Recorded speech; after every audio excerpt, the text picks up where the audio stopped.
La máquina de suero del paciente del fondo empezó a pitar justo cuando yo cerraba la puerta con llave. Ese pitido tenía un timbre que se te mete en el pecho como una llave vieja, como si despertara costuras olvidadas.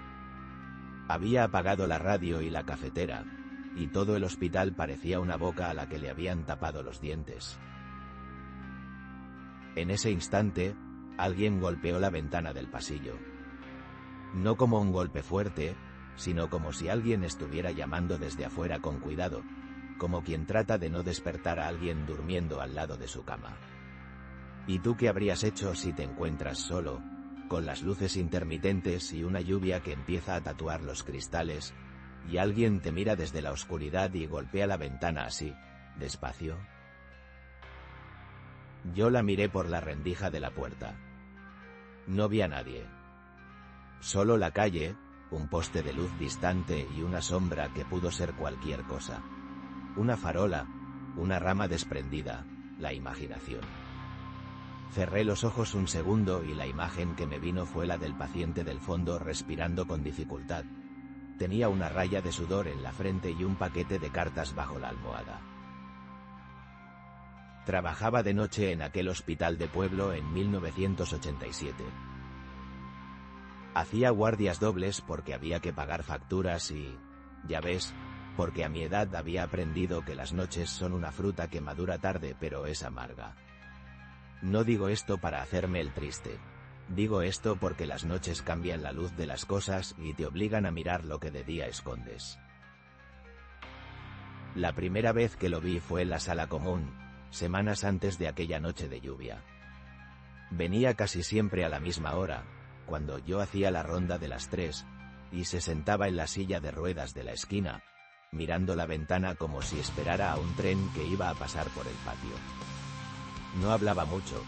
Cuando lo hacía, su voz era un papel arrugado que crujía. Tenía una caja de latón donde guardaba las fotos en blanco y negro.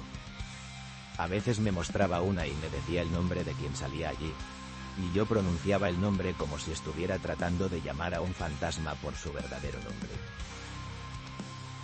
Una noche, al volver de echar un vistazo a la caldera, lo encontré con las manos en la caja y la mirada en el techo. Me dijo que no recordaba la última vez que había visto a su mujer. Me entregó una fotografía que tenía un pliegue por la mitad. Era la misma foto que había guardado en la caja, y en ella aparecían dos personas frente a una playa que yo nunca había visitado. Ando se acuerda de ella, dijo la enfermera principal, con esa mezcla de cansancio y ternura que llevan los que han aprendido a sostener a otros para no caerse ellos mismos. Le da por repetirse, dice cosas que no han pasado y se enfada por ellas. Yo la escuchaba con la taza de café aún caliente en las manos y pensaba que la memoria es como un mueble viejo. Cuanto más lo mueves, más se deshacen sus juntas. Empezaron los sonidos. Al principio fueron pequeños. Un roce en el pasillo que sonaba a pasos que no pisaban, un carraspeo detrás de una puerta que ya había comprobado. Pasaba a buscar la carpeta de notas y el bolígrafo y me decía a mí mismo que era la edad, o la lluvia, o las tuberías trabajando. Una madrugada, la puerta de la sala de estar estaba entreabierta y en el suelo había una de sus cartas. Cartas que nadie venía a buscar. La recogí y, por costumbre más que por interés, leí la primera línea. Sigue adelante, que el pueblo no me mira. No dije nada, la devolví al suelo como quien coloca un objeto donde cree que no molesta. Los cambios comenzaron a hacerse más notables. Las notas de enfermería tenían tachaduras, horarios movidos, medicamentos que en la ronda de la mañana estaban en su sitio y en la noche estaban a medias. Alguien había dejado la cama del paciente del fondo sin ajustar. La sábana se había arrugado como si algo hubiera pasado por encima, pero no había señales en la cámara de seguridad. Recuerdo una noche en la que me quedé mirando un reloj de pared que parecía haberse parado. Le di cuerda, lo miré a los ojos como a un animal enfermo, y en ese mismo instante sentí que algo muy sencillo estaba a punto de romperse. Decidí, por prudencia y por una curiosidad que se me pegó a la lengua, pasar la noche en la sala con el paciente del fondo. Me llevé una manta, la lámpara de escritorio y un paquete de tabaco que ya no fumaba a diario, pero que aquella noche encendí como quien usa una vela en una procesión. Puse la mesa entre él y la puerta, por si acaso. Hacia la medianoche, la radio encendida de recepción empezó a tocar una canción vieja que los pacientes solían tararear. De pronto, la canción se detuvo y en su lugar entró una voz que no reconocí. Dijo mi nombre. Lo dijo sin prisa, con algo de afecto y algo de reproche, como si me negara la entrada a una casa que no quería abrir. Me levanté y fui hasta la recepción. La consola estaba apagada. No había teléfono sonando, ni nadie que pudiera haber hablado por altavoz. Volví a la sala, y el paciente me miró con esa calma que no tiene miedo, sino resignación. ¿Lo oíste?, pregunté en voz baja, más para mí que para él. Me respondió con un movimiento de cabeza que parecía decir, sí, pero tú ya lo sabías. En ese punto la pregunta dejó de ser retórica. ¿Qué estabas dispuesto a aceptar como real cuando la noche recortaba la evidencia? A las 3 menos 20, la lámpara de mi mesa titiló y se apagó de golpe. Había llevado una linterna, claro, pero la oscuridad no es cuestión de luz, es cuestión de orden. En esa oscuridad, escuché una respiración que no era la del paciente. Estaba cerca, muy cerca, como si alguien se hubiera recostado a mi lado para escuchar mejor mi corazón. Se me quedó clavada la idea de la caja de latón con las fotos. Recordé una vez que él me dijo que las fotos están hechas con luz para que alguien después las pueda prender como faroles, pero que a veces la luz presenta sombras que no estaban presentes en el momento de la toma. Eso me impactó por su sencillez. La memoria no solo borra, sino que añade. Decidí levantarme para comprobar que el paciente estaba bien. Al incorporarme, noté que había quedado una pequeña marca en la tabla donde apoyaba el café. Alguien había pasado la mano. No había uñas, ni barro, solo el rastro de una fricción repetida, como si alguien hubiera repasado un gesto, como si hubiera tratado de recordar cómo se hace. Me acerqué a la cama y cogí la carta que él siempre ponía bajo la almohada. Aquella noche no estaba donde siempre. Lo miré y él sonrió como a una pregunta que ya tenía respuesta. La radio volvió a emitir, pero ahora con interferencias leves que mezclaban palabras. Entrecruzado, se escuchó algo que parecía un nombre. No pude distinguirlo, pero el paciente apretó la mano con fuerza y murmuró: «Ando, vuelvas a abrir esa caja». Me quedé inmóvil. ¿Abrir qué caja? La del hospital, la del recuerdo, la de la caja de latón. Al amanecer, la enfermera principal me encontró sentado en el umbral de la sala, con los zapatos aún puestos, mirando hacia la puerta como si esperara que alguien llamara en cualquier momento. Me dijo que el paciente había hablado sin sentido toda la noche y que su familia no había venido a verlo. Me dijo también, con esa mezcla de piedad y cansancio que solo la experiencia proporciona, que yo debía descansar un poco. Pero no descansé. Esa mañana, entre los informes, vi una anotación que no había escrito ninguna de las noches anteriores. El paciente expresa temor a caja cerrada, solicita no dejarla sola. No supe quién la había escrito, y al revisar las imágenes de la cámara, advertí algo que me geló. En la grabación de la noche anterior, a las 2:47 de la madrugada, la figura del paciente sale de la cama, camina con esfuerzo hasta la ventana y mira hacia afuera. No se ve otra persona en la sala. La cámara no capta el sonido. Solo el movimiento lento de su figura y una sombra que se separa lentamente del rincón, como si el cuarto mismo exhalara algo que no era aire. Entonces tomé una decisión que marcaría todo lo que vino después. Por la tarde, me quedé otra vez en el hospital, y fui directamente a la caja de latón. Había prometido a aquel hombre que no la abriría, pero la curiosidad se me pegó a la piel como un pegamento viejo. La caja estaba fría. La llave colgaba del cordón. Tenía una nota pegada que decía simplemente: «Ando abras cuando la lluvia hable». La noticia de que hoy era día de lluvia me detuvo un instante. Pero abrí la caja. Porque a veces hay promesas mayores que la prudencia y una voz interior que nos empuja a saber. Dentro, había fotos.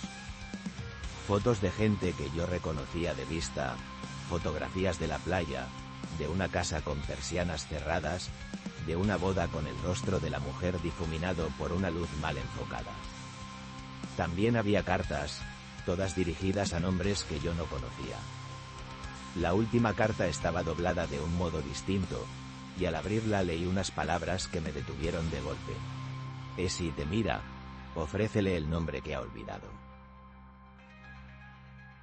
Esa instrucción no tenía sentido hasta que, esa misma noche, la ventana volvió a recibir aquel golpecito preciso, como si alguien pidiera permiso para entrar.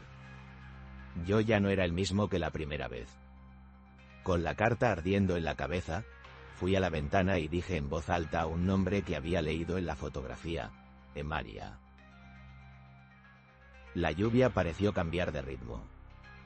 Un silencio pesado llenó la calle y, por un momento, tuve la sensación de que la oscuridad me miraba a través del cristal. Oí un suspiro que vino del pasillo, un suspiro que no pertenecía a ningún cuerpo visible. Al retroceder, tropecé con la silla de ruedas y, por un segundo, me vi a mí mismo desde arriba. Un hombre con los ojos abiertos demasiado tiempo, rodeado de papeles y fotos que empezaban a confundirse. Fue entonces cuando el paciente comenzó a murmurar con fuerza desde su cama: «Ando era ella». No, no era ella. Sus manos golpeaban la sábana con ese ritmo de quien intenta recordar y no consigue traer la imagen completa. Esa noche tuve la sensación de que las cosas querían comunicarse conmigo desde su propio lenguaje, como si los objetos tuvieran voz y me llamaran por mi nombre viejo. Las puertas se cerraban solas, las cortinas se movían sin viento, y en la mesa del corredor había una taza de té que no recuerdo haber visto antes y cuyo vapor formaba letras que mi mente no quiso leer.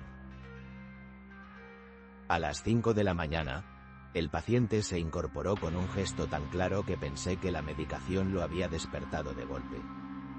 Se puso los zapatos y salió del cuarto sin decir palabra.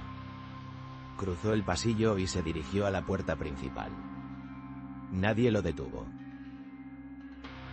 Salí detrás de él. La lluvia había cesado, pero el suelo brillaba como si la noche hubiera ocurrido hacía minutos, no horas.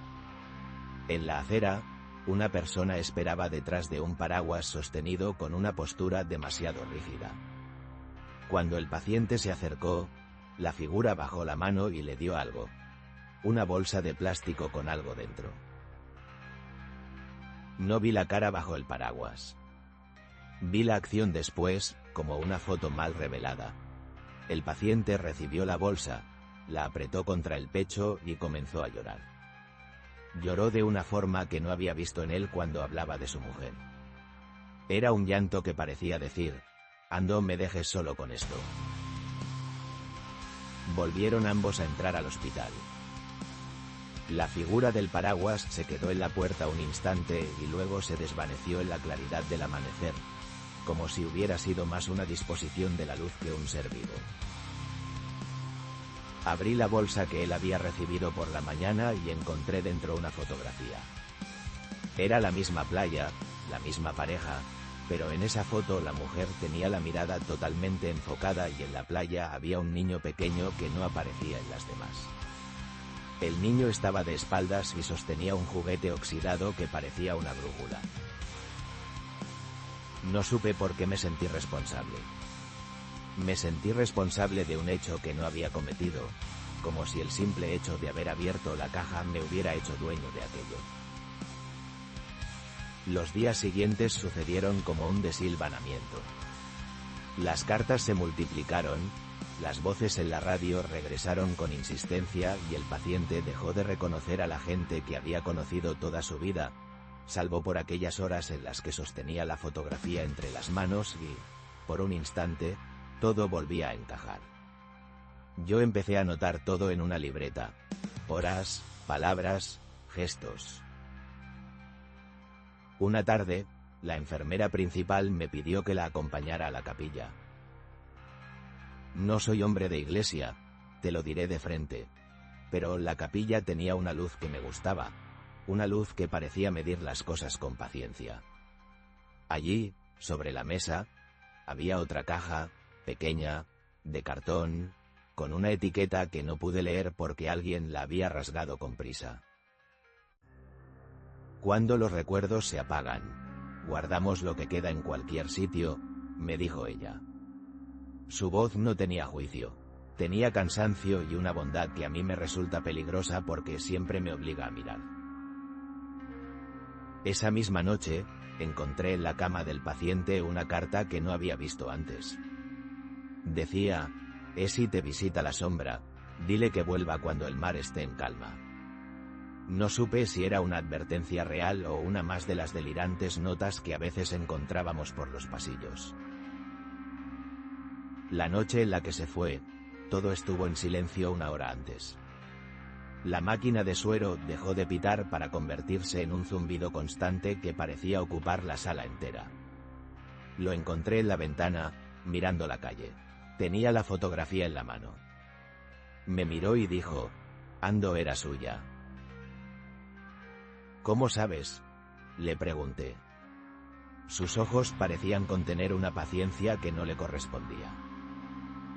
Porque a veces la memoria engaña al ojo, dijo, y otras, engaña al corazón. Esta vez fue el ojo. Se levantó, disfrazó con torpeza su dolor y dijo que salía a dar un paseo. No volvió. Lo buscan por el pueblo durante días, y nadie lo vio llegar a ningún sitio ni regresar. En la última cámara del hospital se le ve cruzar la puerta, y a la sombra que lo acompañaba quedarse en la acera, inmóvil, mirando hasta que el sol la borró. La familia vino unos días después. Se llevaron la caja y algunas fotos y se fueron sin mirar atrás. Nunca supimos qué contenía la bolsa, si era un recuerdo o un perdón o una condena. El paciente no volvió a aparecer. Con el tiempo, la historia se convirtió en rumor local. Algunos decían que se había ido con la memoria a pasear por su propio pasado. Otros afirmaron haber visto a la figura del paraguas caminando por la carretera. Yo, que he aprendido a no creer demasiado en lo que cuentan y a confiar más en lo que vi con mis propios ojos, guardé la libreta con todas mis anotaciones. Años después, cuando ya no trabajaba en el hospital, volví a aquella puerta una tarde para dejar la libreta en la capilla. La capilla ya no se usaba. La luz entraba de lado y dibujaba rectángulos en el suelo como páginas blancas. Deposité la libreta y me quedé un rato en el banco, escuchando los ecos que la madera hacía con el silencio. Aquel verano, mi nieta me preguntó: «Abuelo, ¿tú crees que la gente puede volver del todo?». Fue la pregunta más directa que me hicieron en años. Respondí con la verdad que me cabe: depende de lo que entiendas por volver. A veces creo que no fue la caja ni las fotos. Creo que fue la necesidad humana de narrar lo inconcluso, de hablarle a alguien para que le ponga un fin a lo que no lo tiene. Pero también creo que hay noches que son más receptivas, noches en las que los secretos se deshacen como azúcar en la lengua y se vuelven palabras que piden ser escuchadas. Aún tengo la libreta. La miro cada cierto tiempo y releo mis palabras como quien repasa una receta que no termina de entender. Me pregunto si hubiera sido distinto si no hubiera abierto la caja, si hubiera respetado la advertencia de la lluvia y no me hubiera sentido con derecho a saber. A veces, en noches como esta, cuando la casa se queda en ese silencio que solo traen las horas y la leña crepita como si contara chistes viejos, me sorprendo escuchando pasos en el pasillo. Doy un vuelco y me digo, es la casa, son las tablas, es el gato. Pero hay noches en las que la lógica se queda fuera, esperando, y yo me siento con la libreta sobre las rodillas como quien tiene entre manos algo que puede volver a moverse. ¿Por qué cuento esto ahora? Creo que porque los recuerdos, cuando se cuentan, no solo liberan a quien los tuvo, sino que también los empujan hacia quien escucha, como si fueran monedas anticipo de una deuda que nunca se paga. Y me pregunto, honestamente, ¿qué habría hecho cualquiera de vosotros en mi lugar? Una noche, hace no mucho, fui a la capilla a cerrar la libreta. Tenía la sensación de que debía hacerlo, como si cerrar ese cuaderno fuera cerrar una puerta que todavía se abría en la noche.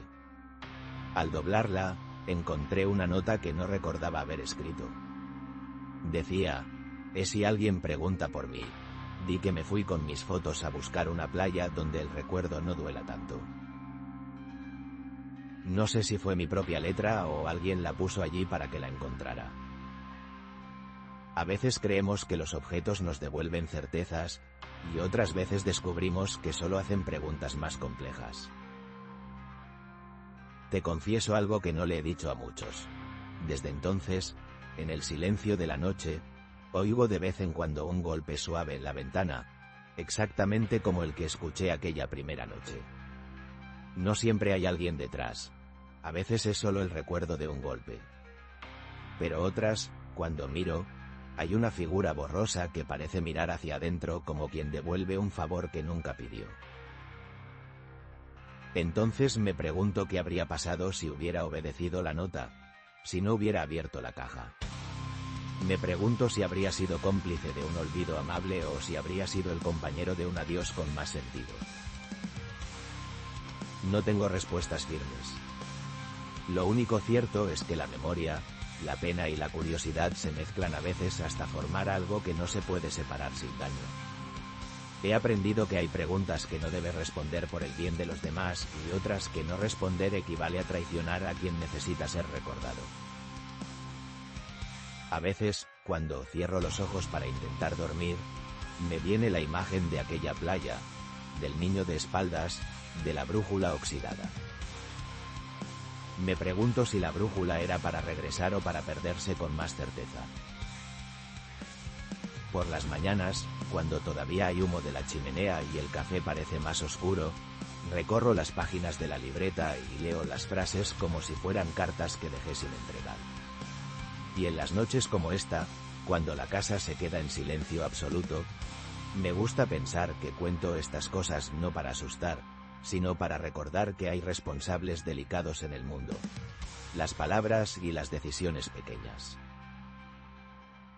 Si alguna vez te encuentras solo en la noche con una caja que te mira y una prohibición escrita por lluvia, escucha el rumor de las tablas, escucha la frase que la gente vieja siempre repite sin darse cuenta, y pregúntate qué peso tiene tu curiosidad frente al dolor de otros. A veces la línea es delgada, y al cruzarla puedes abrir algo que no puedes volver a cerrar. Y cuando la lluvia vuelva a golpear la ventana despacio, como entonces, detente un segundo y piensa si lo que hay detrás de ese cristal es una sombra que necesita un nombre o un recuerdo que debes dejar dormir. Desde entonces, nunca he vuelto a cerrar los ojos del todo.